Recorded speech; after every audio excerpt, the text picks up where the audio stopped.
Hey guys, good morning. Welcome back to Your Florida Electrician. We have a treat for you today. We have to move a Tesla Gen 3 wall connector from one location over there. Take a look at this. We're going to move it from here. It's set up as a 30 amp on a dryer outlet. We're going to take it off of here and reinstall the dryer outlet. Because this is only wired for 10 wire, we want to, the homeowner would like to have it on a 60 amp so it charges much faster. So we're going to return this to a dryer, and we're going to move the wall connector over here and put it here like one of the other installs that we did, and put it on a 60 amp so it'll charge much quicker for the homeowner. First thing we want to do is shut the power off to that car charger. Power's off, no green light, good to go. So the Tesla wall connector has a special fitting bit here that's rounded for removing and installing the wall connector. So we're going to use that. Power's off. It's 4 screws, 2 on the bottom, 2 on the top. Careful not to hit the wall. That one may be missing. It is missing. I'm like, man, there's a big gaping hole there. Yeah, I took that one off. Okay. Just show you what. Perfect.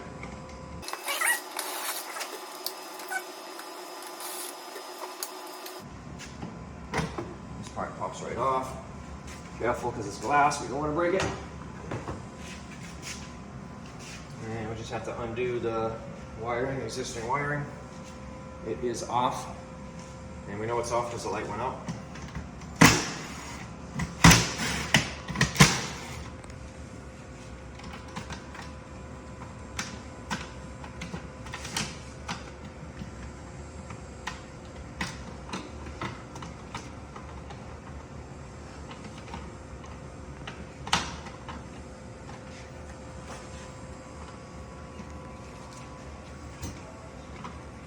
Okay.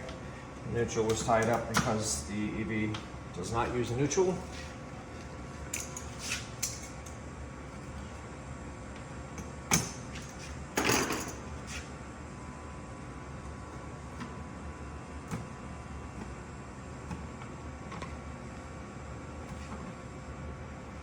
Good job with the duct tape, sir.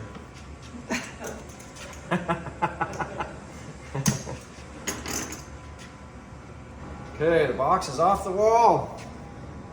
We're gonna put the dryer outlet back and put this one over there. In case you haven't seen one of these dryer outlets before and how to wire them, we have your ground, which is usually uninsulated. We have your 2 hots, which is usually a black and a red, and we have your neutral, which is white. The outlet itself will have some copper looking connections. These are where your 2 hots go, the black and the red. The green is where that uninsulated wire goes, and the white is always your neutral. Most outlets will be in that configuration, or at least that color, so you don't confuse what goes where. And it's usually straightforward. You put your ground in, tighten it up.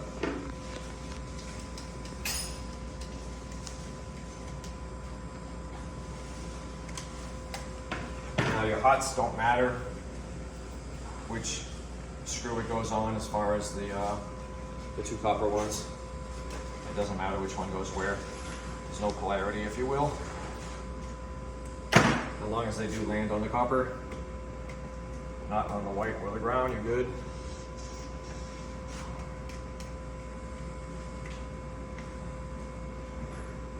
A good idea to torque these too.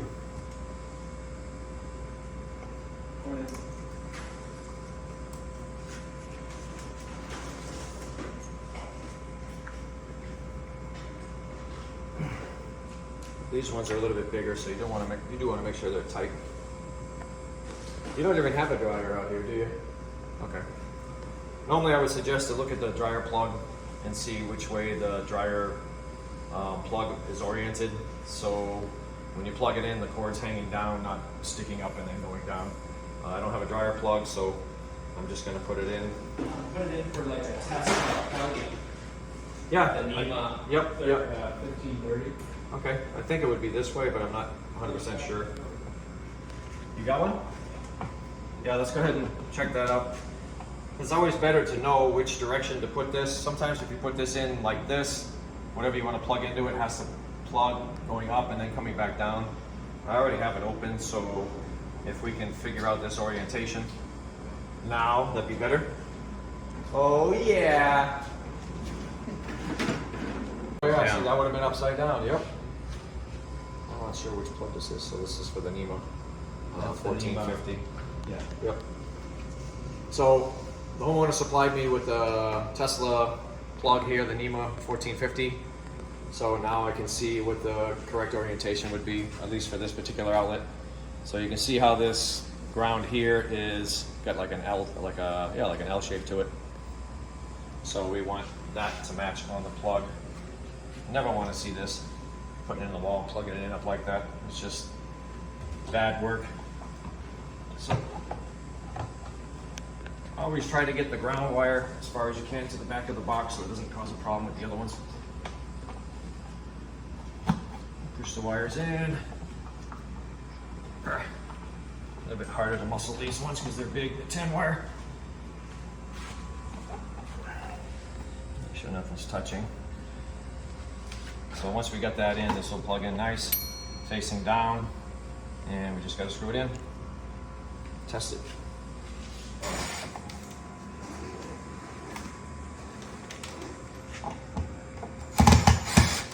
See, I wouldn't think it would go in that direction because normally you follow the labeling on the writing on the outlet. Right. So that would have tricked me for sure.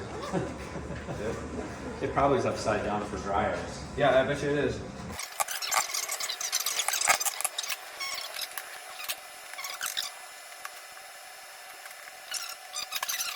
So we want to go ahead and test the voltage on the dryer outlet that we just put in. So I'm going to turn the breaker back on. All right, no bang, that's a good thing. And we want to test the voltage and make sure that it's connected correctly. The two outside ones are usually your two hots. So if this thing would stay still. All right, 245, that's good. Should be 240 plus or minus like 5%. So 245 is very good. That's hot to hot. If you want to do hot to neutral, it'd be to this top one here. If I can get it touched correctly. 122. And hot to ground. 123. So that's correct. And then the other hot to the other ground, to the same ground. And sometimes it's hard to find exactly where. Okay, 122. So that's working correctly, thankfully. And now on to locating the EV charger. So the homeowner has a square B QO panel. One of the items we needed was the breaker, 60 amp breaker to fit this particular panel. The QOs are known because it's like these clip in to the bus bar and to the panel. The home line have a different configuration here.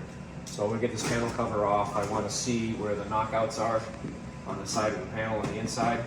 And in this particular install, we have drywall around the panel, so we're gonna get through the drywall into the panel with the same 3/4 inch flex and some connectors, and hang the wall connector right here, maybe a foot away from the panel. So you don't need a whole lot of material. The breaker is probably the most expensive thing with the wiring. So we'll go ahead and get that panel cover off and start on from you fun.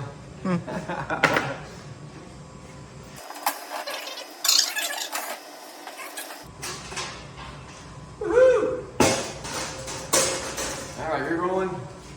So thankfully we have plenty of room in here. We got a couple knockouts. You want to come over here so you can see it again? Let's go ahead and.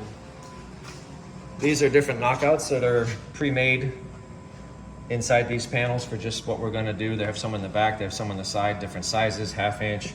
This one's 1/2 inch, 3/4, 1 inch, 1.25 inch. We want to get to this 3/4 inch one, which is the second ring out, But to do that, we need to go through the drywall and get our fitting in there. But yeah, they come standard like this with a whole bunch of different opportunities for getting wires into this thing. So let's do it. I'm trying to find the center on the outside where I need to drill.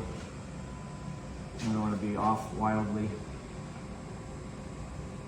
I'm using a level here to make a line roughly where I need to drill. Like that. Ideally, the one we want to get to is the second ring out. This one's a 1/2 inch. This one's 3/4. I might be able to get this 1/2 inch out from here, but I'm going to have to drill through to be able to knock out this 3/4 only.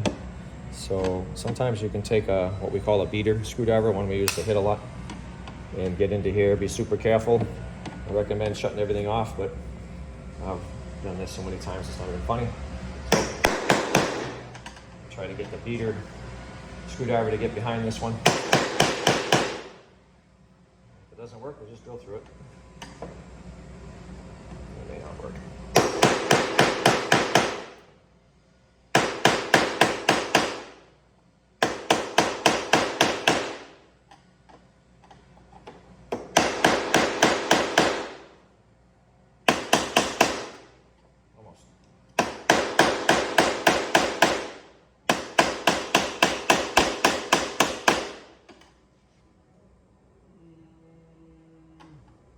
Almost. So we're gonna drill through that and find out where we're at. Where we're gonna drill.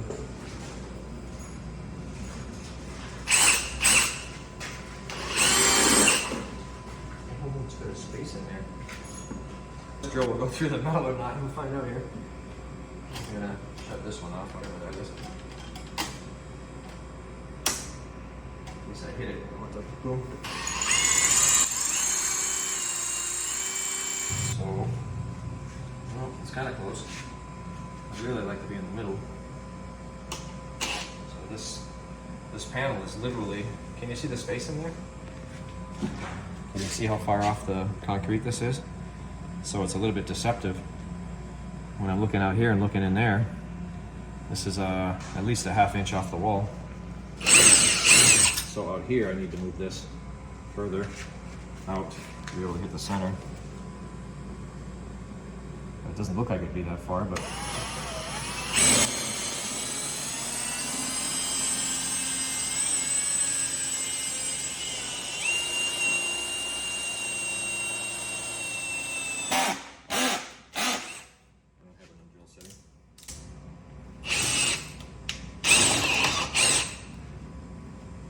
well, that's a little better. It's gonna be a little bit down, but my drill bit is much bigger. So we're gonna take all of that out with the drill bit here.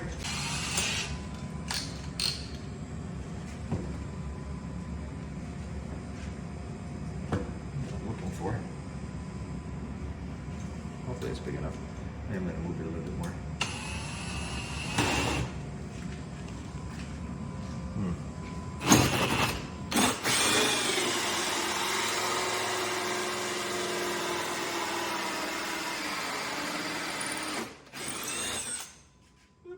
Take that biscuit out of there. Drywall biscuit. I might even actually put that back in if I can.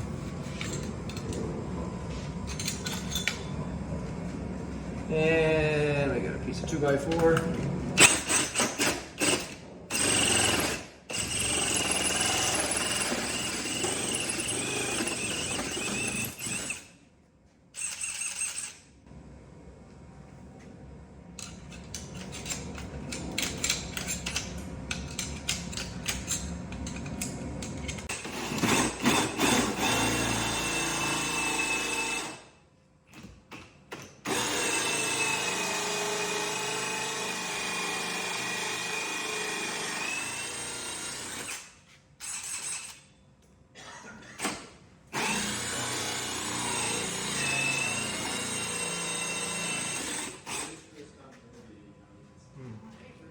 All right, so we finally get the hole into the panel where we're gonna put our flex connector. Took this bad boy and a little bit of beating to get it in there, but we need to get this flex connector 3/4 inch in there, which now we have plenty of room. Yep, it's an oversized hole, but we're gonna fix this with some spackling. But that'll easily fit now. Our connector down in there with the lock nut. We're gonna put the flex on there first, tighten it up, feed it in, and then put the lock nut on there and pre-measure where we're gonna put everything. But the hole's in there, that's the most difficult part with this particular, with the drywall and wood in the way. Okay. We're gonna prepare, this one's already drilled out. We're gonna prepare for mounting.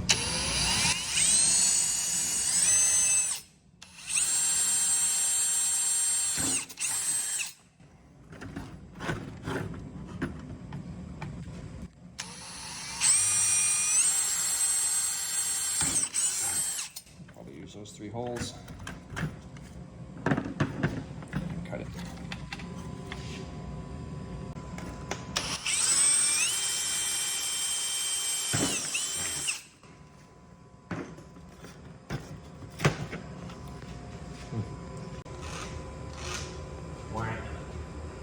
Make a pencil mark, level line, so I can get the EV charger installed straight. With those 2 holes I drilled out, I know that's straight like that. I can see my pencil mark. And we'll go ahead and drill those out. Okay, there's my level. Right there.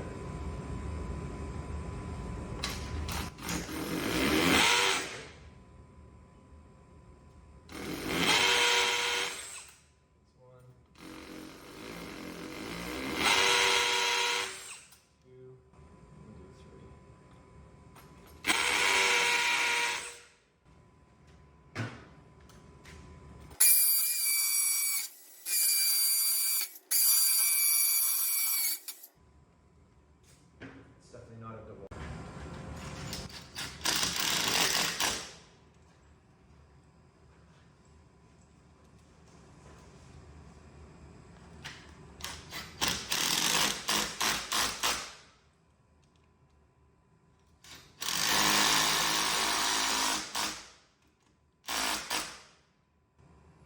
They ain't going anywhere. You have plenty of room for your cord. So, we need to take this out, and we need to figure out the size of the flex that we want. We're gonna head and cut some flex off of this. We'll give it a go. Is it recording? Oh, okay. I like this liquid tight conduit. It's easy to work with, it's flexible. You can put it inside, you put it outside. You can run your THHN wire in there. Do a lot of stuff. It's very handy. So this now fits through there like so. You just got to put the lock nut on there. But this will give me a good idea of the measurement that we need. Pull it up. Something like that. Maybe a little bit. Cut it a little bit big and then test fit it. Cut it where my finger is. My aught cutters.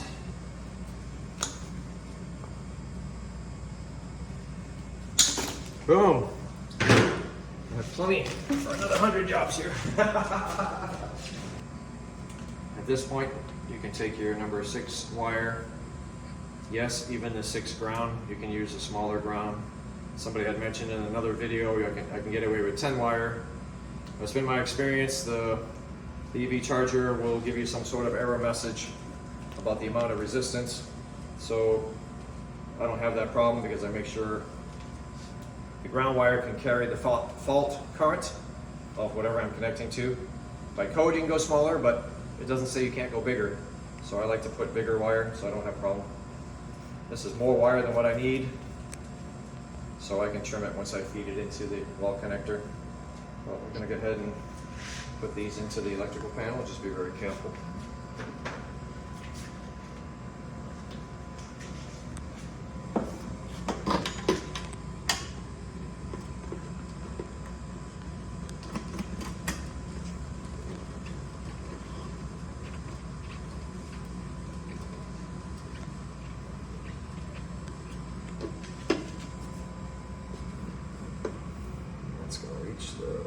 grounds up there. Should reach a little bit more.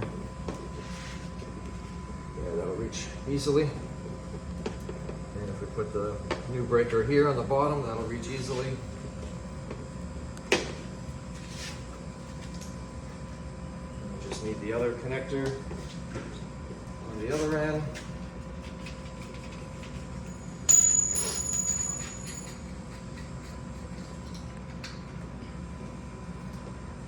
Tesla's wall connectors by default, they have a 3/4 inch opening.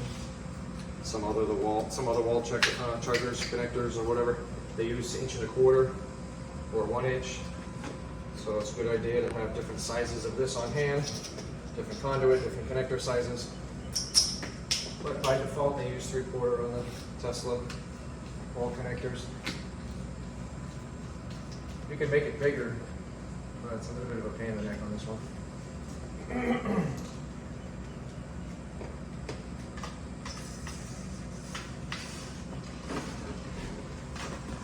Strap on there. Sweet. What?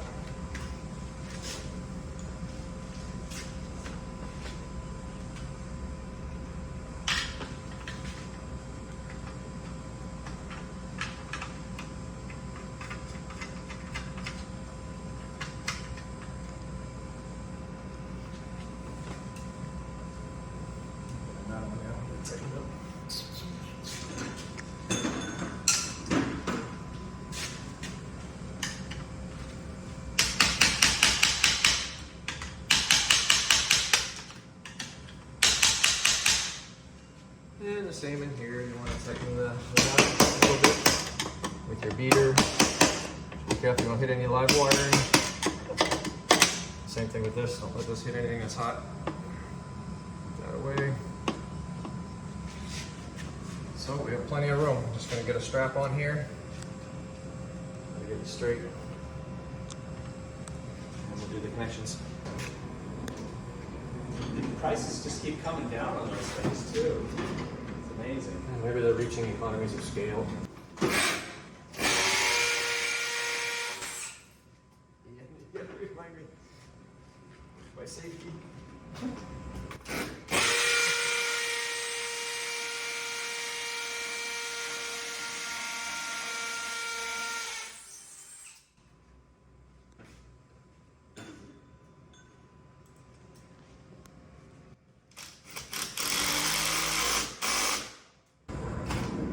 But you can put in a screwdriver too, which I'd rather do. Just put in a screwdriver after and tighten it.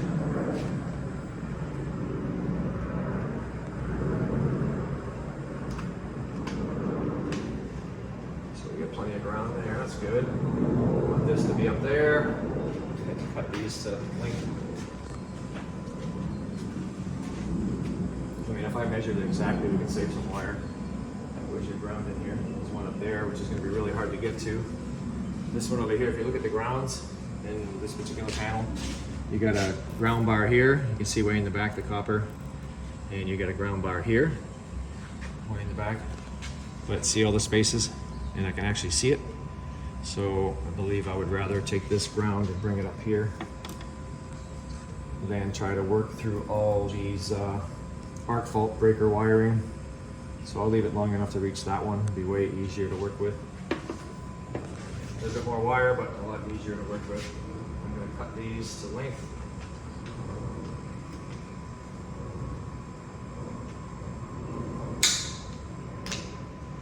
The ground goes on the outside. Has a little symbol, ground symbol here.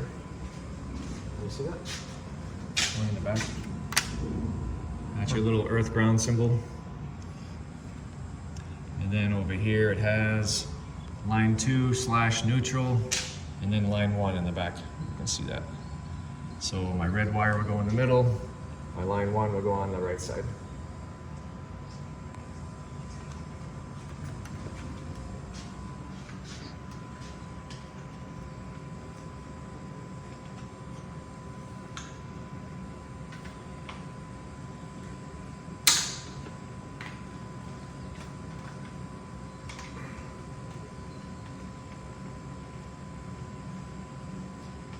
Cut them too short, especially if it's your last cut. If you got the other side already. Maybe scum.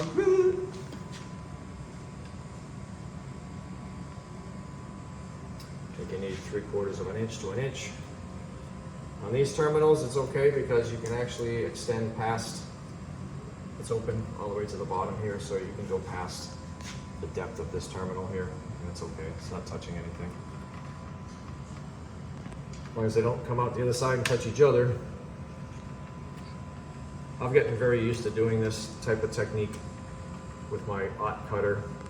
Just pinching it just a little bit and cutting the insulation. I've gotten very used to this without damaging the wiring. I don't cut any strands, everything's perfect. Doesn't hurt anything. They have special cutters for number 6. I believe you can get them from Lowe's. So let me screw these in temporarily. Let's start with the outside one.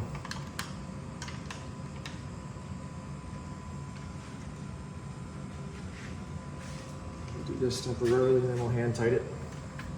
What you want to make sure is you don't want to put it on the insulation. You want to make sure it's on the copper. So you can see that's going to be on the copper. Okay, red.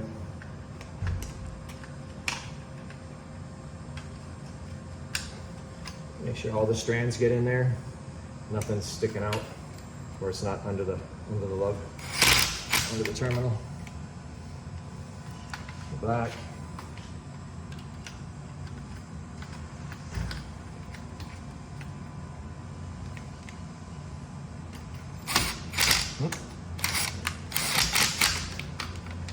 Go back and hand tighten them. From across the room. You can take this piece that Tesla provides and you can hand tighten them. If you get yourself a torque screwdriver, it's even better. It suggests 50 foot-pounds.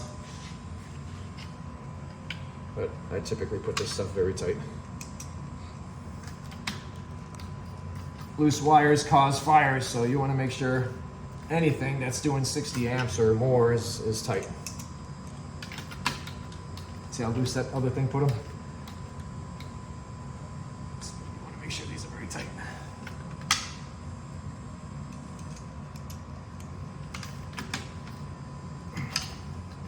Okay, that's good. Nice. I'm liking it. I'm gonna go ahead and hang this before I connect the other side, but I take that back. I want to test the voltage. So I'm gonna go ahead and put that breaker in.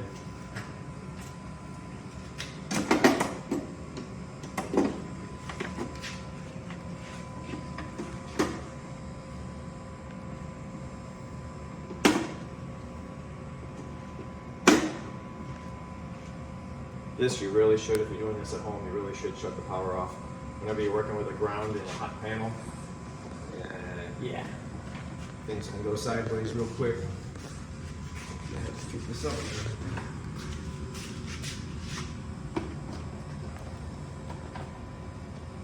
I want to strip this, bend it the other way. Make that square. I need enough to get underneath that ground lug there. Just enough. Having any kind of ground stripped floating around on a hot panel, never a good thing.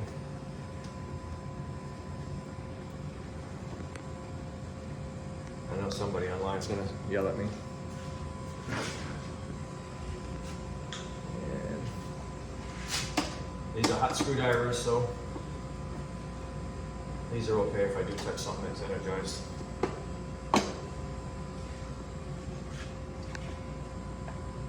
And the trick is getting this whole thing under there. If I can screw it enough, it should be no problem. So this is what typically happens. You end up with a strand that gets left out.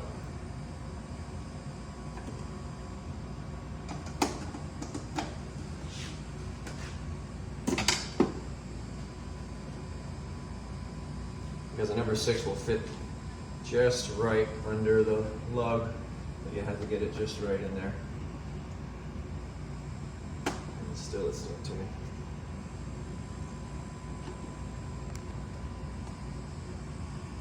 Okay. Now all the strands are under there.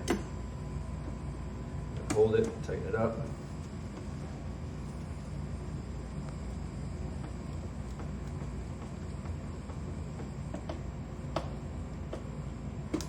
Okay, good connection there.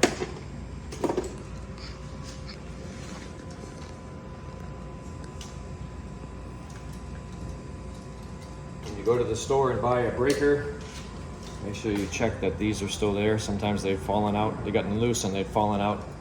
It's a real bummer because you gotta go back and get another one. It's useless without the lug, without the screws.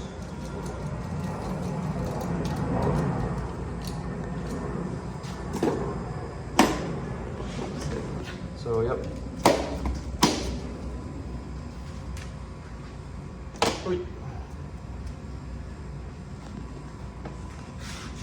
So that's backwards. In the trade, we try to follow line 1 being black and line 2 being red. These are landed opposite of what a normal, like an electrician would do. Doesn't much matter until it comes to some sort of metering. If we're going to try to meter correctly, we normally try to follow the scheme, line 1, line 2, and then all the reds being on a certain side. So right now this is line 2, line 1, so it would go line 2, line 1, line 2, line 1, line 2. So we would try to put the red with the red on the breaker. So if I wanted to be true to that the way it is right now, I'd have to count line 2, which is this one. 1, 2, 1, 2, 1, 2, 1, 2, 1, 2, 1, 2, 1, 2, 1, 2, 1, 2, 1, 2. So my red would be on the bottom. If we were going to be doing some metering, this would be very important to get the phasing right. But we're not metering anything, but I still want to do it like we would normally do it as a professional. They just got this backwards, so the whole thing's thrown off. 2, 1, 2, 1, 2, 1, 2. These are all backwards. But unfortunately, we're not metering. But I'm still going to do it correctly, even if somebody else did it wrong.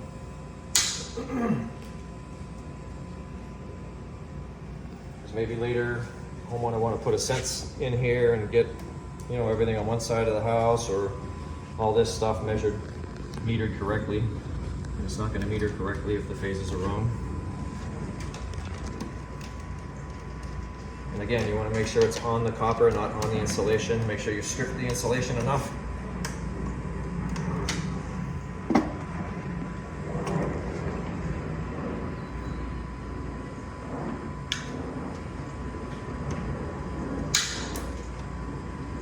Shouldn't need that much, a ½ inch.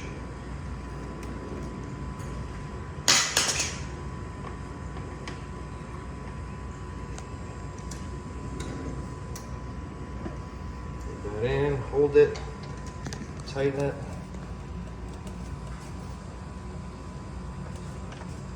And then you want to do a tug test once you get it in there. You want to make sure they don't come out. Sometimes the wire will land underneath the piece that tightens, and you think you're tightening it up and it's actually tight, but the wire is just kind of resting on the back of it. So you want to do a little bit of a tug test to make sure it's in there, especially with something that's 60 amps. Okay, time to test the voltage. Let's make sure we got 240 volts across. Go ahead and turn the breaker on. Turn the meter on to voltage. It's the V with the little wavy sign next to it. And we want to make sure where this plugs in, we have 240. Yep, 247. Maybe see if I can hold it so you can see it. Maybe. I can figure out how to do that. You can record it? Yeah. Okay. 247. Over to ground, we got 124 from line 1 or line 2. And then try the other one. 124. Great. So that's good. And we want to shut it off before we decide to hang the charger, just in case we don't want it to spark or anything. You got it. That's it. Ain't falling now. Come on.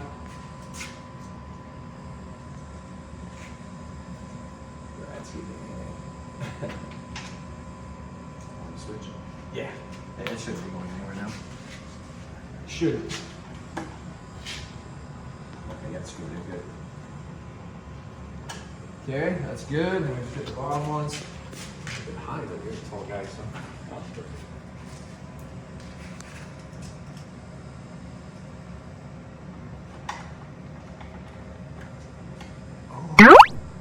password for this thing? It's on the back.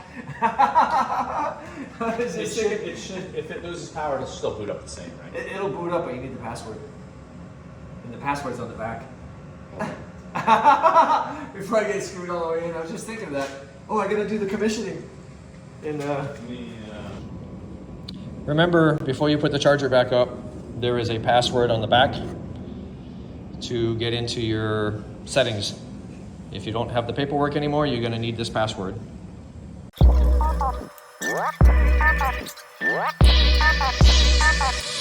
Crazy. All right, we get the charger back on the wall, cord wrapped around it. You wanna turn the power on.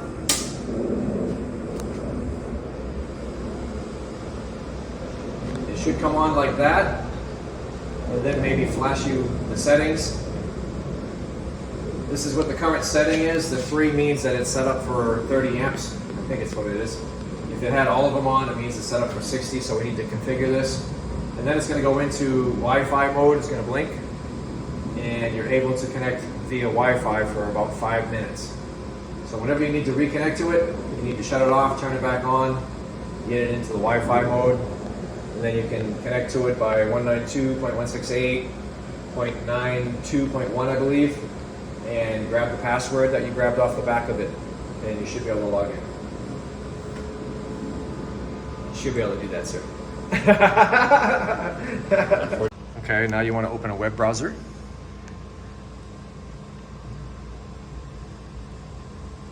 And type in 192.168.92.1.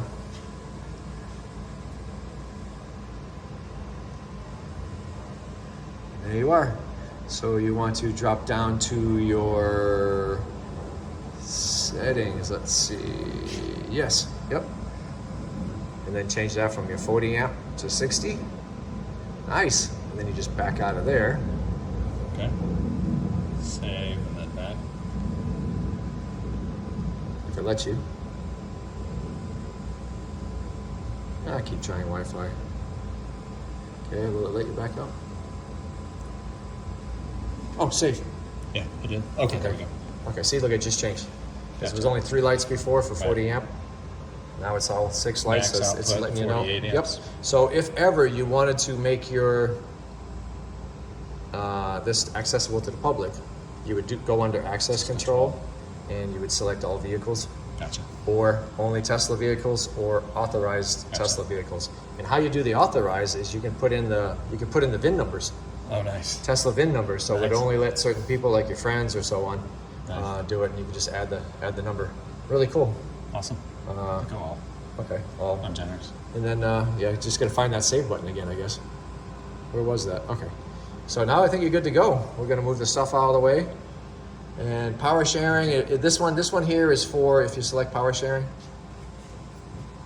If you had multiple EV chargers, you would be able to add up to 6 chargers. One would be the master, the rest would be the slaves.